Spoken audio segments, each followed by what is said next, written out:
Alors, donc, bonjour à tous. Donc, bienvenue au mercredi CY pour la filière Histoire. Donc, avant de laisser la parole à mes collègues, je vais lancer juste un petit sondage pour voir qui est parmi nous aujourd'hui. Donc, n'hésitez pas à répondre de quelle filière vous venez, le département, etc. Ça nous permettra juste, nous, de voir un petit peu quel public nous avons devant nous aujourd'hui, ce qui peut être utile pour certaines questions, etc. Donc, n'hésitez pas à y répondre. Je vais laisser un petit temps et puis après, je laisserai la parole à mon collègue. Donc, pour l'instant, nous avons des secondes, des parents, c'est bien ça, des premières, on a de tout. Très bien, j'attends un peu et après, on pourra lancer.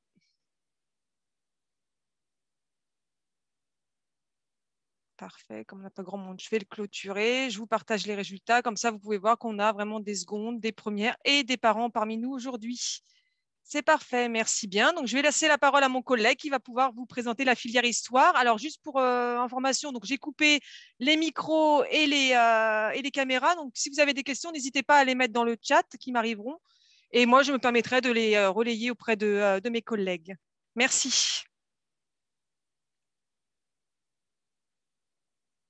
Juste mettre ton micro, Julien.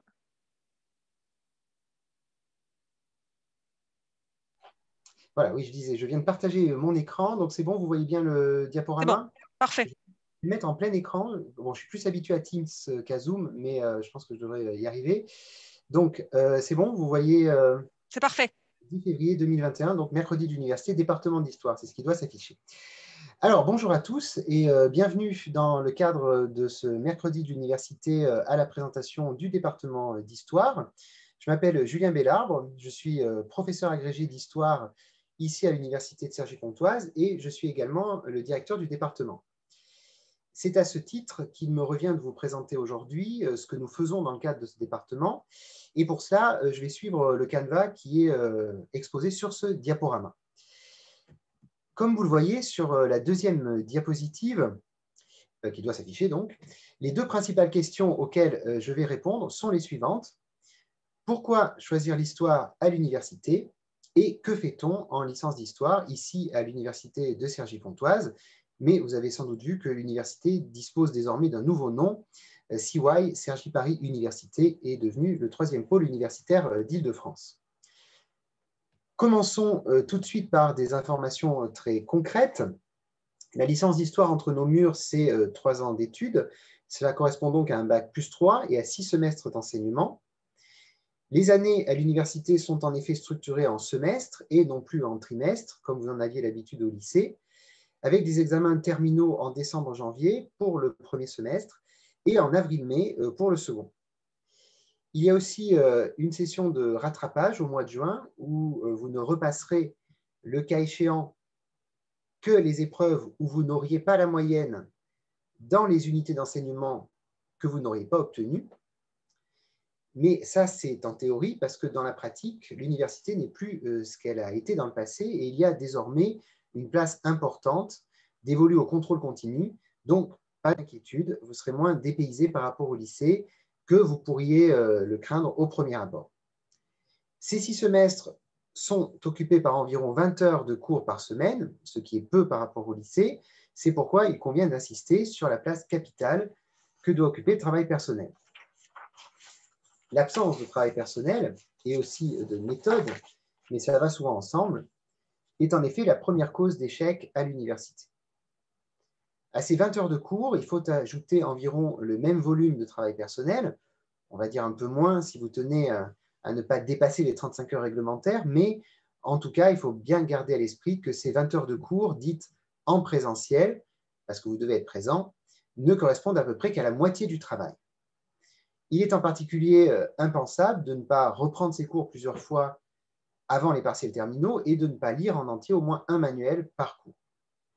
Les objectifs des études universitaires sont au nombre de 3, donc acquérir des connaissances, bien évidemment, c'est la base, acquérir des savoir-faire, c'est-à-dire de la méthode, en particulier pour réussir les 2 épreuves reines de la discipline historique que sont la dissertation et le commentaire de document. Et enfin, préparer votre parcours professionnel parce que l'université a acquis une véritable dimension professionnalisante. Regardons un peu plus en détail ce que nous allons vous enseigner.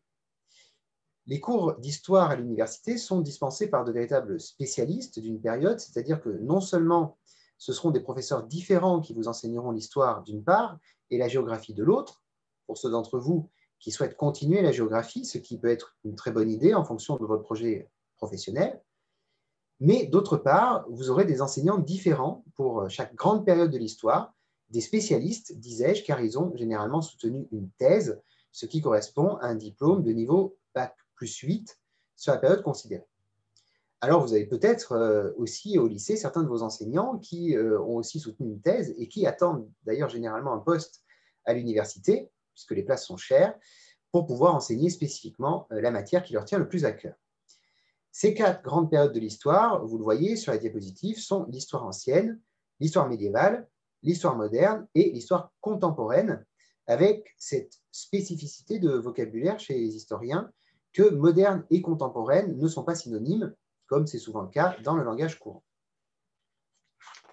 L'histoire ancienne s'étend de l'invention de l'écriture selon une chronologie qui peut varier en fonction des civilisations, mais que l'on place généralement vers l'an 3000 avant Jésus-Christ. C'est la grande période des empires orientaux, de la civilisation grecque et romaine antique, raison pour laquelle je vous ai mis un temple en illustration. On arrête généralement l'époque antique dans l'histoire occidentale à l'an 476, qui correspond à la fin de l'Empire romain d'Occident, puisqu'un empire romain d'Orient, avec pour capitale Constantinople ou Byzance, aujourd'hui Istanbul, dure jusqu'au XVe siècle. Oui, j'attire votre attention sur le fait que ces bornes ont souvent plus de sens dans le cadre de l'histoire occidentale, voire européenne. On verra ça notamment pour la fin de l'époque moderne. Ensuite, nous avons le Moyen-Âge, qui commence donc là où l'époque antique s'arrête, en 476, pour s'étendre jusqu'en 1492, jusqu'à la découverte de l'Amérique par Christophe Colomb. Alors, bien sûr, ces dates précises jusqu'à l'année ont un petit côté arbitraire. Vous doutez bien que la société ne change pas radicalement d'une année à l'autre, en 476 ou 1492, mais cela constitue malgré tout un cadre académique qui a ses avantages. Et pour l'époque médiévale, je vous ai mis une petite illustration d'une enluminure, c'est-à-dire une peinture sur manuscrit. L'époque moderne, logiquement, commence en 1492, et nous avons cette fois mis un petit navire pour illustrer cette période de grande découverte, et s'arrête à la Révolution française, raison pour laquelle je vous disais que les bornes avaient été choisies en fonction de l'histoire occidentale. Nous pourrions même dire française dans ce cas-là, mais dans les faits, la Révolution française a eu des conséquences européennes. J'ai dit la Révolution française et non pas 1789, car la Révolution, d'une part, n'a pas duré qu'une année, et d'autre part, est à la fois étudiée par des historiens modernistes, c'est-à-dire spécialistes de la période moderne, et par des historiens contemporanéistes. C'est la spécificité des événements qui font la jonction. Mais en revanche, c'est un peu compliqué de désigner une année de bascule entre l'époque moderne et l'époque contemporaine, comme dans les autres exemples. Et la période contemporaine s'étend de la Révolution française jusqu'à nos jours. Elle inclut les 2 guerres mondiales, comme vous le voyez sur la photographie. Ce sont ici des considérations assez générales. Vous voyez en dessous que vous aurez des cours plus spécialisés qui ne seront pas une présentation globale des périodes que je vous ai bornées, mais des éclairages particuliers ou spécialisés par leur approche. C'est le cas des enseignements d'histoire de l'art, d'histoire de l'Europe, mais dans une optique qui pourra être transpériode, d'histoire économique ou culturelle et de géographie. Je vous ai dit tout à l'heure que l'histoire et la géographie sont très liées, y compris au niveau universitaire, et vous voyez donc que la liste est non exhaustive. Et en plus de tout cela, l'étude de la langue anglaise est obligatoire durant toutes les années de la licence d'histoire. Je vais maintenant vous dire un petit mot des sciences auxiliaires de l'histoire. J'ai mis des guillemets à sciences auxiliaires car c'est un dénominatif qui a très longtemps été utilisé et quelque peu consacré par l'usage, mais aujourd'hui, les spécialistes de ces champs disciplinaires trouvent que cette appellation de sciences auxiliaires de l'histoire a un petit côté paternaliste, que l'histoire serait ainsi consacrée comme seule véritable discipline autonome au-dessus des leurs. Quoi qu'il en soit, le nom présente là encore des commodités et dans la mesure où vous étudierez ces disciplines dans le cadre de votre licence d'histoire, j'ai laissé indiquer sciences auxiliaires entre guillemets pour préserver les susceptibilités. Les principales sciences auxiliaires donc, que vous étudierez ici à CY seront la paléographie, C'est la science du déchiffrage des écritures anciennes, dont le nom vient évidemment de paléo, ancien, et graphie, qui désigne l'acte d'écrire. Et comme illustre le scan de manuscrits en illustration, cette discipline nécessite une initiation. Par exemple, en histoire médiévale, si les manuscrits occidentaux sont en général en latin, ce qui peut effrayer, le gros avantage est que l'écriture est non cursive pendant l'essentiel de la période, c'est-à-dire que les caractères sont bien autonomisés, et en plus, à partir de la fin du 8e, début du 9e siècle, le système d'abréviation est uniforme dans tout l'Occident chrétien, ce qui n'est absolument plus le cas aujourd'hui. Quoi qu'il en soit, cette initiation à la paléographie est indispensable pour ceux d'entre vous qui auraient un projet professionnel articulé autour de la recherche pour les 3 premières périodes historiques présentées un peu plus tôt, encore que la paléographie n'est absolument pas inutile, hein, même pour ceux qui voudraient se spécialiser en histoire contemporaine.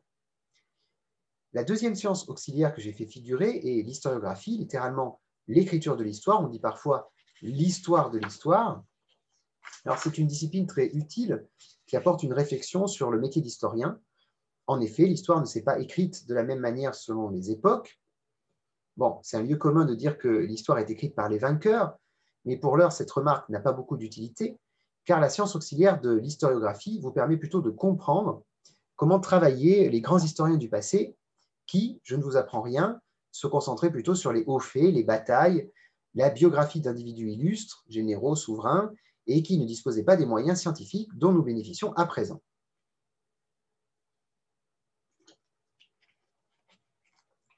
Mais finalement, cette tendance ancestrale a perduré jusqu'au XIXe siècle, où nous avons eu, par exemple en France, une histoire nationale, monarchique, puis républicaine, fondée sur les biographies des grands hommes qui avaient fait la France.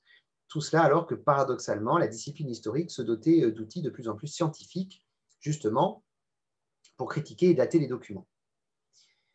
À partir du XXe siècle, les courants historiques se sont multipliés. Nous avons eu de l'histoire économique, hein, les grands changements de conjoncture expliquant pour ces historiens une bonne partie des phénomènes sociaux, voire des événements marquants, avec parfois une coloration politique, hein, les marxistes ayant beaucoup investi ce domaine d'études. Puis nous avons eu de l'histoire culturelle et des mentalités qui a connu un grand essor, notamment après mai 68, où les historiens se sont beaucoup intéressés aux minorités, aux marginaux, aux persécutés, aux hérétiques. Le meilleur exemple d'événements ayant déchaîné les passions interprétatrices, en quelque sorte, est évidemment la Révolution française. Il y a bien sûr des faits objectifs, comme la prise de la Bastille, la décapitation du roi, mais là où on fait vraiment de l'histoire, c'est en interprétant ces événements et en expliquant pourquoi ils se sont produits et comment les contemporains les ont ressentis. Je ne vous apprends rien en vous disant qu'à propos de la Révolution française, il y a par exemple une tradition d'interprétation historiographique plutôt de gauche et une autre plutôt de droite. Sans prendre parti, un cours d'historiographie sur la Révolution française vous présenterait par exemple les grandes tendances d'interprétation de cet événement en fonction du temps. Plus on s'éloigne, plus on dépassionne, quoique, et aussi parfois en fonction des sensibilités politiques. Une tendance historiographique particulièrement à la mode ces derniers temps, et ce depuis une vingtaine d'années, est l'histoire du genre, une tendance venue des États-Unis, c'est-à-dire l'histoire reconsidérée sous le rapport des relations entre le masculin et le féminin, et qui part du principe que les femmes ont généralement été les grandes oubliées des sources historiques, c'est-à-dire des documents d'époque. Alors, nous ne sommes pas idéologues ici dans la filière histoire, mais il nous importe que nos étudiants soient au contact de la recherche récente. Donc, voilà une autre tendance très en vogue qui pourrait être présentée dans le cadre d'un cours d'historiographie. La troisième science auxiliaire est sans doute la plus connue, c'est l'archéologie. Je ne pense pas qu'elle ait vraiment besoin d'une définition. C'est pourquoi je vais plutôt particulièrement insister sur un site avec lequel nous avons développé un partenariat privilégié ici à l'université de Cergy-Pontoise. Il s'agit du site de Genainville, dans le Val d'Oise, que vous voyez sur la diapositive. À seulement 25 minutes du campus des Chênes, où vous suivrez l'essentiel de vos enseignements, c'est le site archéologique le plus important d'Île-de-France, la fierté des habitants du village, comme le dit le site officiel. Datant de la seconde moitié du IIe siècle, vers 160, il est remarquable. Il est composé d'un temple carré de 28 mètres de côté, avec 2 salles, d'un théâtre d'environ 100 mètres de diamètre, pouvant contenir 10 000 personnes, vraisemblablement des thermes, ces établissements romains de bains publics, et d'une agglomération aussi révélée par de nouvelles fouilles en 1993. C'était un sanctuaire de sources déjà honoré par les Gaulois, comme l'attestent les fondations d'un temple gaulois dans l'une des deux salles. Découvert en 1935 et rapidement protégé au titre des monuments historiques, le site fait l'objet de recherches archéologiques qui sont désormais portées par la nouvelle unité mixte de recherche Héritage en coopération avec le CNRS, avec l'appui de l'association étudiante valdoisienne d'archéologie, AEVA, dont vous voyez le logo en haut à droite sur la diapositive. Des campagnes de fouilles ont eu lieu tous les ans pendant l'été et les étudiants de l'Université de Cergy-Pontoise sont prioritaires pour s'inscrire. Je ne vais pas en parler très longuement parce que je ne suis pas l'enseignant porteur du projet, mais sachez que la personne en question est professeur de la filière histoire qui possède à la fois une formation d'historien et d'archéologue, M. Vivien Barrière, et que tous les ans, il encadre les étudiants dans le cadre de ce chantier de fouilles pendant l'été. Prioritairement constituée d'étudiants en archéologie qui effectuent ainsi une partie de leur cursus universitaire, l'équipe de fouilles est ouverte ainsi aux étudiants en histoire ou en patrimoine, aux étudiants de l'Université de Cergy-Pontoise, quelle que soit leur filière d'origine, ainsi qu'aux bénévoles, mais comme je l'ai dit, les étudiants du département d'histoire, pour qui l'archéologie peut être le volet principal de leur projet professionnel, sont évidemment prioritaires. Passons maintenant au module pré-professionnel, puisque, comme je l'ai dit, les études universitaires possèdent de plus en plus une dimension professionnalisante. Jusqu'à l'année dernière, nous proposions en licence d'histoire des parcours au choix à partir de la deuxième année en fonction des projets professionnels les plus fréquents des étudiants. Ces trois parcours étaient le parcours histoire-géographie, pour les étudiants souhaitant davantage s'orienter vers les métiers de l'enseignement, dans la mesure où le principal concours de recrutement des enseignants du secondaire, le CAPES, est totalement bivalent, histoire-géographie. Il y avait aussi le parcours patrimoine, pour ceux qui étaient davantage intéressés par l'histoire pure, et avaient donc dans l'optique de travailler dans la recherche ou justement la valorisation du patrimoine. Et enfin, le parcours journalisme, édition, communication, pour ceux qui, comme le nom l'indique, voulaient plutôt travailler dans ces secteurs. Les parcours en tant que tels ont disparu, mais leur esprit demeure. L'Université de Cergy, comme les autres universités qui s'inscrivent dans cette réforme, entend proposer aux étudiants une licence sur mesure. Les nouveaux étudiants accèdent en effet à une licence transformée, personnalisée et modulable, qui pourra donc durer plus de 3 ans, laquelle prend mieux en compte leur parcours et leur aspiration, et elle est aussi plus professionnalisante. La nouvelle licence prend en compte le parcours et les aspirations de chaque étudiant. Cette personnalisation des parcours est proposée par l'établissement dans le cadre du contrat de réussite pédagogique. Elle s'inspire d'initiatives qui ont fait leurs preuves un peu partout sur le territoire, une organisation de la formation articulée autour de la progression personnelle de l'étudiant plutôt qu'autour de parcours types nécessairement en 3 ans. Le département d'histoire de l'Université de Cergy-Pontoise fait partie de ceux qui ont choisi d'adopter le plus de potentialités autorisées par la réforme. Nous proposons ainsi depuis la rentrée 2020, et cette liste n'est pas nécessairement cumulative, il peut s'agir d'alternatives, nous proposons donc une remise à niveau à l'entrée de l'université, des cursus pluridisciplinaires, des cursus progressifs pour les étudiants qui souhaitent plutôt consolider leur progression, ou encore une année de césure. Ainsi, les étudiants dont le profil aura été jugé plus fragile dans le cadre de Parcoursup peuvent bénéficier d'une année appelée de diplôme universitaire, DU, tremplin, qui devrait être renommé PAREO. Cela correspond peu ou prou à ce qu'on appelle parfois licence 0, soit à l'année avant celle de L1. Pour rentrer un peu plus dans les détails, la nouvelle maquette de licence d'histoire est organisée en blocs de compétences qui délivre un certain nombre de CTS et les étudiants pourront se créer une véritable licence à la carte en sélectionnant ces blocs, parfois dans plusieurs filières ou spécialités, afin de mieux faire concorder leur choix d'enseignement avec leur projet professionnel. Bien sûr, tout cela est validé et examiné dans le cadre du contrat de réussite pédagogique, supervisé par les enseignants qui vérifient que les choix opérés par les étudiants ont du sens et s'inscrivent bien dans le cadre d'une véritable démarche professionnelle. Par ailleurs, le stage dans un environnement professionnel reste obligatoire pour obtenir sa licence d'histoire et ce stage devra occuper une centaine d'heures sur l'ensemble de la licence. Alors évidemment, cette année, nous avons été amenés à moduler, mais nous espérons tous qu'à partir de l'année prochaine, nous pourrons retrouver une organisation un peu plus normale avec des stages qui pourront de nouveau avoir lieu en présentiel. Généralement, les étudiants accomplissent ce stage au cours de la deuxième année, plutôt vers la fin, afin de pouvoir consacrer la troisième, d'une part, à la rédaction du rapport de stage, d'autre part, à la réflexion sur leur inscription en master, voire à leur insertion directe sur le marché du travail. Et pour les étudiants salariés, il est évidemment toujours possible de valoriser cette expérience professionnelle en la prenant en considération à l'égal d'un stage. Le nombre d'heures est d'ailleurs en général éminemment supérieur, à condition bien sûr que cette activité salariée ait un minimum de rapport avec les études d'histoire. Je précise pour les passionnés d'archéologie que les fouilles sur le chantier de Genainville, dont j'ai déjà parlé, ou d'autres, peuvent être prises en compte dans le cadre du stage. C'est aussi le cas des emplois en bibliothèque, aux archives. Nous avons un partenariat avec celle du Val d'Oise, ou dans les structures éducatives du premier ou du second degré, liste encore une fois non exhaustive. Pour vous donner un exemple de ce à quoi cette nouvelle licence d'histoire ressemble, le premier semestre, pour la trentaine qui seront inscrits dans le dispositif L0, c'est différent. En tout cas, la L1 classique, pour mémoire, nous avons environ 170 places en première année d'histoire.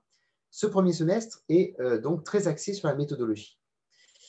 Ceci est la maquette des enseignements. Elle aurait certainement été plus lisible dans un amphithéâtre sur un grand écran. Mais bon, je vais vous la décrire sans que vous ayez nécessairement besoin de lire ce qui s'affiche en dehors des gros titres.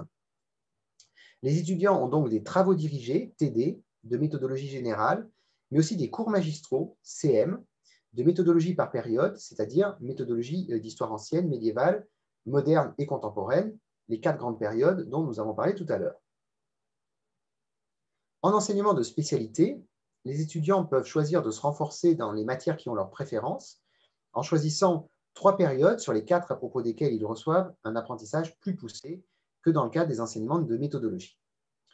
En option, vous aurez tout un éventail de choix en géographie, bien sûr, mais aussi en langue étrangère, allemand, espagnol, russe et italien, puisque l'anglais appartient aux enseignements obligatoires.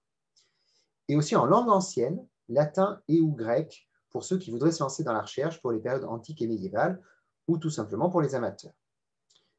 Également aussi en histoire pure, dans le cadre de cours portant sur des points précis.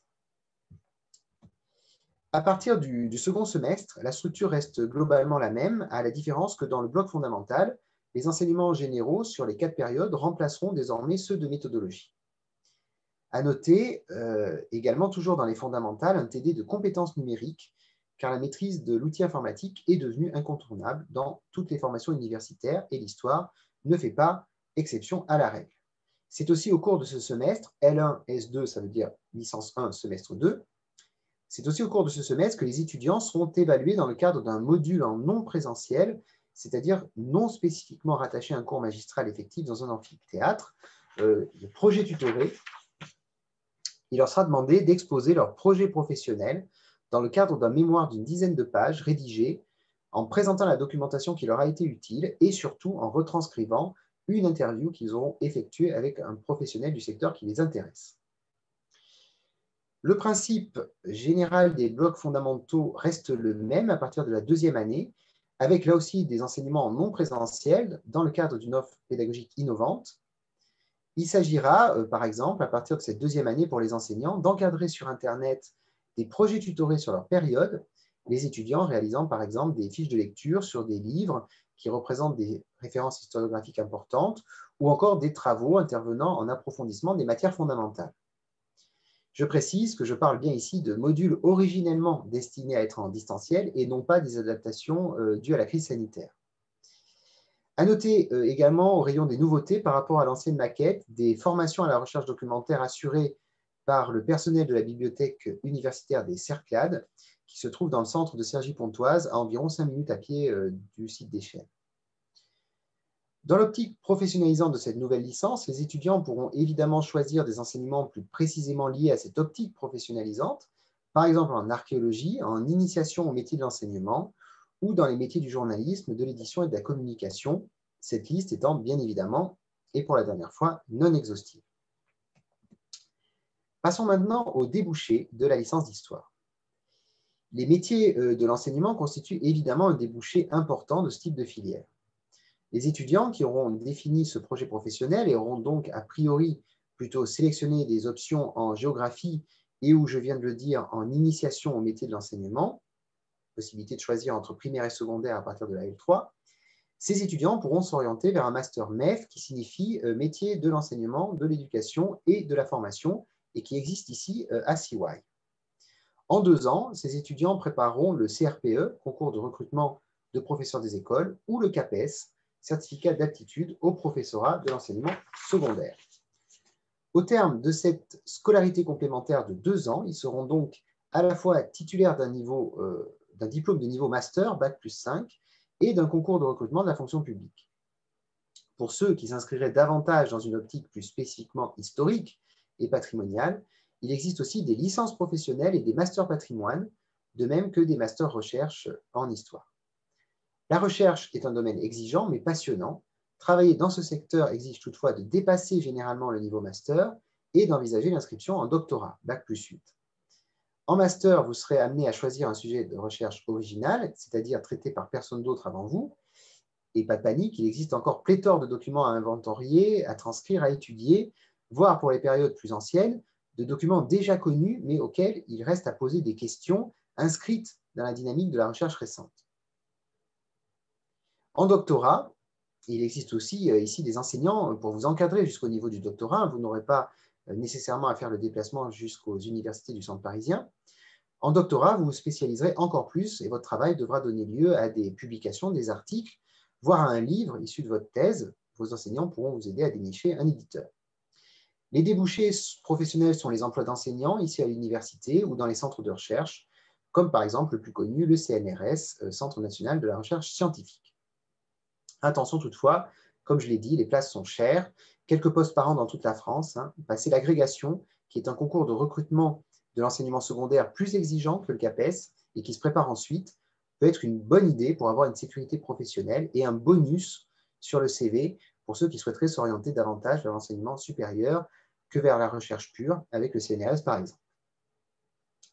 Pour les étudiants qui auraient plus spécifiquement défini un projet et choisi des options en rapport avec les métiers du journalisme, de l'édition et de la communication, ils peuvent bien sûr envisager de tenter le concours d'entrée des écoles de journalisme, mais je suis dans mon rôle lorsque j'entreprends de vous présenter le master journalisme qui est proposé ici même à l'université de Cergy-Pontoise. Le master journalisme de l'université de Cergy-Pontoise est une formation professionnelle pour devenir journaliste.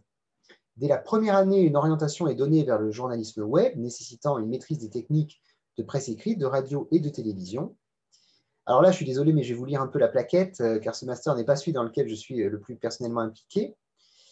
La formation vise l'acquisition d'une solide culture générale en phase avec les enjeux et les défis du monde du XXIe siècle, connaissances historiques, économiques, politiques, sociales, technologiques, juridiques, d'une maîtrise de la pratique journalistique, reportage, écriture journalistique sur différents supports, et de compétences variées et approfondies dans le domaine du web. Des journalistes en fonction dans des médias nationaux encadrent les ateliers professionnels. On peut citer des chroniqueurs à LCI, des journalistes à M6, RTL2, France Info ou Radio France. Des enseignants-chercheurs assurent les enseignements académiques sur le droit, la vie politique, l'économie. Pour former aux digital médias, des spécialistes du web interviennent dans la formation et permettent aux étudiants en journalisme d'être à la pointe des nouveaux usages. La formation en alternance via un contrat de professionnalisation est possible en 2e année et les étudiants doivent faire un stage de 10 semaines minimum en M1 et de 16 semaines en M2 dans une entreprise de médias en France ou à l'étranger. La scolarité se déroule sur le site de Gennevilliers. L'espace dédié au master est localisé dans un bâtiment neuf et particulièrement agréable. La formation débouche sur l'obtention d'un master journalisme délivré par l'Université de Cergy, par CY. Il s'agit d'un diplôme du ministère de l'Enseignement supérieur et de la Recherche bénéficiant d'une reconnaissance nationale et internationale.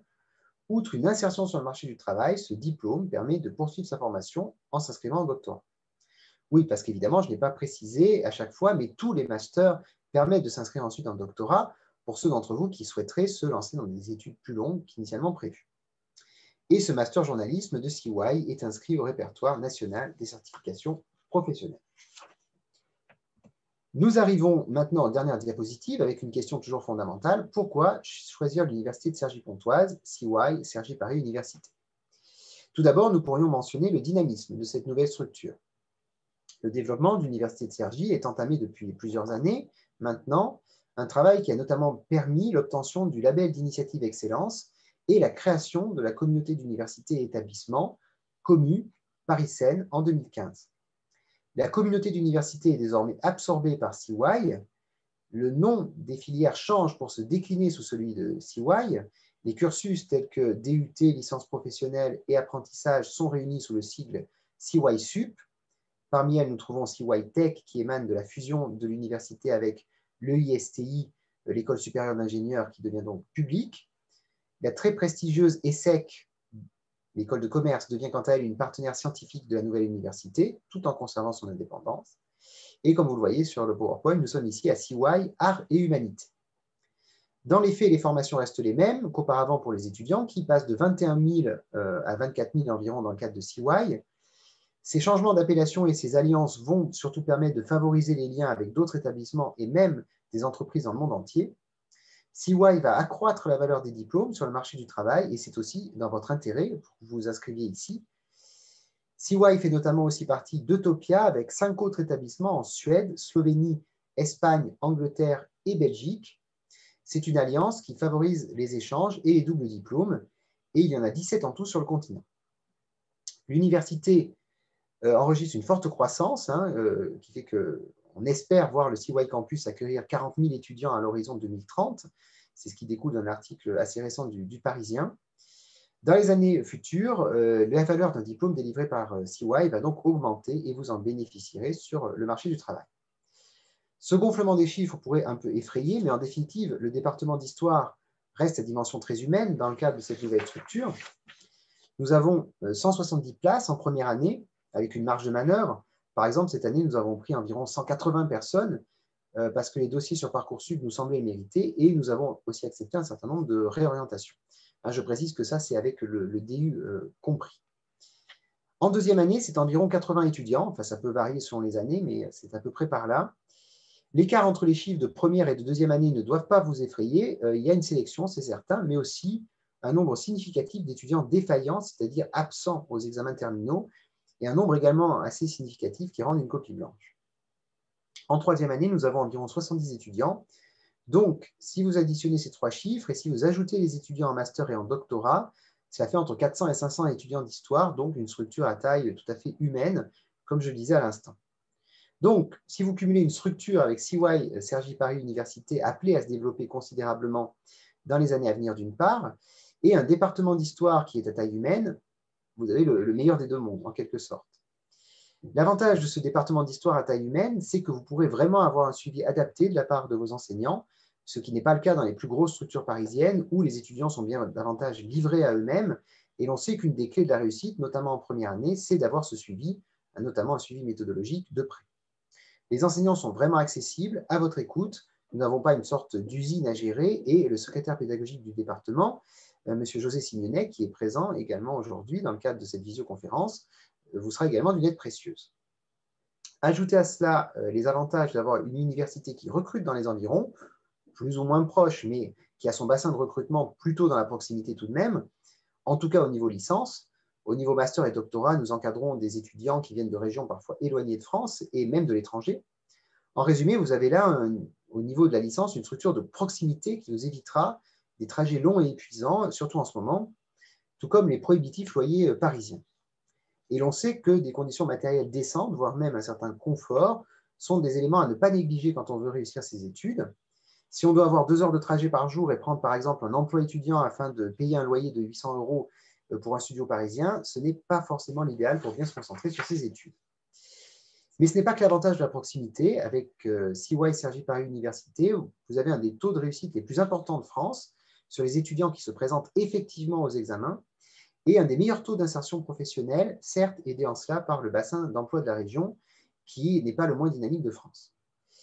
Donc, il n'y a vraiment pas que l'avantage du confort et de la proximité. En résumé, l'histoire représente une formation polyvalente aux nombreux débouchés dans le cadre d'une structure en plein développement. Pour tout renseignement, d'une manière générale, vous pouvez vous rendre sur la page dédiée aux études d'histoire, dont l'adresse apparaît également sur la dernière diapositive, mais que vous retrouverez assez facilement en tapant licence Histoire Cergy sur Google. Vous tomberez sur la même page. Et vous pouvez aussi vous adresser au secrétariat pédagogique de la licence, dont je vous spécifie les coordonnées sur la dernière diapositive. Et enfin, donc, comment réussir sa licence d'histoire? Je pense que je vous l'ai déjà dit. Du sérieux, de la méthodologie. Vos enseignants seront là pour vous aider et vous encadrez, un travail personnel significatif et surtout l'assiduité en présentiel et en distanciel, si nous devions garder un mode hybride l'an prochain. Un parcours d'études, ça se construit à travers une interaction permanente entre l'étudiant et l'enseignant. Et voilà donc ce que j'avais en tout cas à vous déclarer pour cette présentation de la filière du département d'histoire. Merci beaucoup, Julien. José, peut-être que tu as des choses à dire toi aussi. Je ne sais Alors, pas. je vais arrêter le partage. Mm. Alors. Je vais attendre des questions avant de répondre, moi. Alors, il n'y a pas de questions pour l'instant, donc tu peux, si tu as des choses à dire, n'hésite pas. Juste peut-être préciser l'un ou l'autre, souvent les lycéens se posent la question du choix des spécialités en seconde et première pour l'histoire. Peut-être, je pense que cette question-là risque d'arriver, donc si vous pouvez peut-être répondre. Oui, alors effectivement, donc les spécialités, donc très logiquement, les spécialités qui sont basées sur les lettres et sciences humaines. Alors la spécialité histoire, géographie, géopolitique et sciences politiques, hein, qui est donc une option qui est, une spécialité pardon, qui est très liée aux études d'histoire. Bon, on a aussi la spécialité humanité, littérature et philosophie, par exemple. Bon, un petit peu plus lointaine, mais on reste quand même encore dans des concepts qui sont dans les lettres et sciences humaines. On a aussi langue, littérature et culture étrangère, hein, puisque, comme je l'ai dit tout à l'heure, on a des formations transversales, alors des partenariats avec le département de lettres aussi, des cours communs. Voilà, donc c'est les spécialités, je dirais, bon, il y a aussi littérature, langue et culture de l'Antiquité. Bien sûr, donc là, c'est plutôt pour ceux qui voudraient travailler plutôt sur les périodes anciennes. Voilà, en fait, en résumé, un peu les spécialités qui présentent des connexions assez évidentes avec les études d'histoire, mais évidemment, c'est une liste non exhaustive. Et bon, j'avais eu moi aussi des questions parce que certains, apparemment lycéens, qui s'inquiètent aussi de ce qui est marqué sur le site, sur le fait que c'est le baccalauréat général. Alors, ça ne veut pas du tout dire qu'effectivement, nous n'acceptons pas des étudiants qui viennent de filières technologiques ou pro, mais ça voulait tout simplement dire qu'en fait, les bases sont davantage acquises dans le cadre de bacs généraux avec donc les spécialités que j'ai mentionnées. Mais après, voilà, c'est-à-dire qu'à Cergy, on laisse aussi sa chance à tout le monde. Donc voilà, le choix des spécialités, il revêt une certaine importance, il n'est pas non plus discriminant, hein, parce qu'on sait par exemple que les élèves qui sont très axés sur les sciences, qui prennent des spécialités en sciences, en mathématiques, etc., bon, souvent, c'est des bons éléments qui, s'ils pensent à l'histoire, sont intéressés par l'histoire. Donc voilà ce que je peux dire sur les spécialités, des choix qui peuvent être pertinents, mais qui ne sont pas non plus des choix obligatoires ou discriminants. Merci beaucoup. José, des éléments, des choses à dire? Pas grand-chose, si ce n'est que je vais insister sur le fait que l'anglais chez nous est obligatoire, donc c'est quand même important. Et je pense que ceux qui veulent faire des études d'histoire, s'ils n'ont pas déjà un premier niveau d'anglais, ça va être compliqué pour eux au départ. Julien parlait des bacs professionnels et technologiques. C'est souvent aussi compliqué pour eux au départ, mais on a quand même pas mal d'étudiants qui sortent de ces filières-là et qui réussissent quand même très très bien en travaillant correctement, quoi.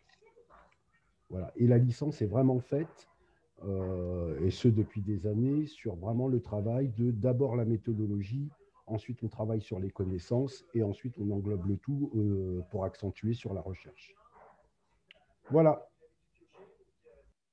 Super, merci. N'hésitez pas si vous avez des questions, hein, nous sommes à votre disposition. Mais c'est vrai que c'était très, très clair, donc c'est peut-être pour ça aussi, hein. J'ai des commentaires qu'on me dit que c'est très clair. Merci beaucoup. Donc, c'était parfait. D'accord, effectivement, nous, on n'a pas les retours de commentaires. Oui, je suis désolée, oui. Merci. Non, c'est pas grave, mais merci, voilà. Généralement, c'est positif. Souvent, quand je n'ai pas de questions, c'est que les personnes ont déjà répondu dedans, en fait.